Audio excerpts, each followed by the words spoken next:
પદ્મશ્રી જલ યોદ્ધા ઉમાશંકર પાંડેજીની પ્રેરણાદાયી મુલાકાત એનજીઈએસ કેમ્પસમાં પાણીની પાઠશાળા દ્વારા પાણી બચાવવાનો સંદેશ આપ્યો હતો।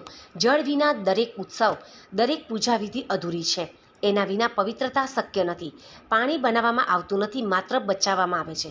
પાણી જ જગન્નાથ છે, પાણી જ પરમેશ્વર છે। આ મર્મસ્પર્શી સંદેશ સાથે ભારતના પ્રસિદ્ધ જલયોદ્ધા પદ્મશ્રી શ્રી ઉમાશંકર પાંડેજીએ North Gujarat education society campus Patan ખાતે વિદ્યાર્થીઓ અને સ્ટાફને સંબોધ્યા હતા।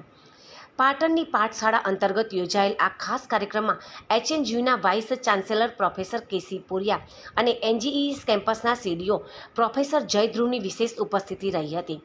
શ્રી પાંડેજીએ 1989થી પાણી સંરક્ષણ માટે કરેલા અવિરત પ્રયત્નો, રાજ્ય અને કેન્દ્ર સરકાર તરફથી પ્રાપ્ત અનેક પુરસ્કારોની વાત કરી।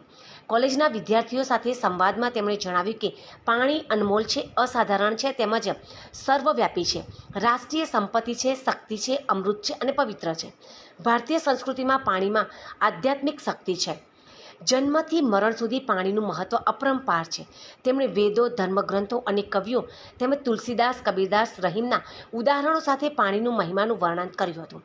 તેમણે સમજાવ્યું કે દુનિયાની પ્રાચીન તમામ સભ્યતાઓ નદીઓના કિનારે વસેલી છે અને પાણી વગર જીવન, કૃષિ તેમજ ખોરાક, સંગીત કશું શક્ય નથી। આંકડાકીય માહિતી દ્વારા સમજાવ્યું કે દુનિયામાં 71% પાણી હોવા છતાં પીવાના લાયક માત્ર 2.5% પાણી ઉપલબ્ધ છે અને અશુદ્ધ પાણીના કારણે દર વર્ષે લગભગ 25 લાખ લોકોનું મૃત્યુ થાય છે। જો પાણી બચાવ્યું નહીં તો ભવિષ્યમાં વિશ્વ યુદ્ધ પણ પાણી માટે થશે, એમ તેમણે ચેતવણી આપી હતી। તેમણે પાટણની રાણીની વાવ અને પરંપરાગત પટોળા સાડીની પ્રશંસા કરતા પાટણના સમૃદ્ધ સાંસ્કૃતિક વારસાને ભારતનું ગૌરવ ગણાવ્યું। કાર્યક્રમ દરમિયાન તેમણે એનજીઈએસ કેમ્પસમાં વૃક્ષારોપણ કર્યું હતું। પાંડેજીએ તેમના જીવનમંત્ર તરીકે જણાવ્યું કે હર ખેત પર મેડ, હર મેડ પર વૃક્ષ અને હર ગામમાં પાણીની પાઠશાળા। તેમના મતે સમુદાયના સહભાગીથી પાણી બચાવવાનો પ્રાચીન ભારતીય પરંપરા ફરીથી જીવંત કરવી એ આજની તાત્કાલિક જરૂર હોવાનું જણાવ્યું હતું। તો પ્રોફેસર જય ધ્રુવે જણાવ્યું કે આવી દ્રષ્ટિવાન વ્યક્તિઓની મુલાકાત વિદ્યાર્થીઓને જાગૃત કરે છે અને પર્યાવરણ પ્રત્યેની જવાબદારીનું ભાન કરાવે છે।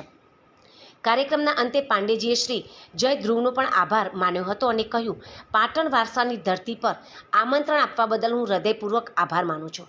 અહીંના લોકોએ પરંપરા અને પ્રગતિ વચ્ચે એક સુંદર સંતુલન જાળવી રાખ્યું છે। આ કાર્યક્રમમાં તમામ સંસ્થાઓના આચાર્યો, શિક્ષકો, વિદ્યાર્થીઓ અને મોટી સંખ્યામાં પાણી પ્રેમીઓ હાજર રહ્યા હતા। કાર્યક્રમનું વાતાવરણ જ્ઞાન, પ્રેરણા અને સંકલ્પથી પરિપૂર્ણ બન્યું હતું।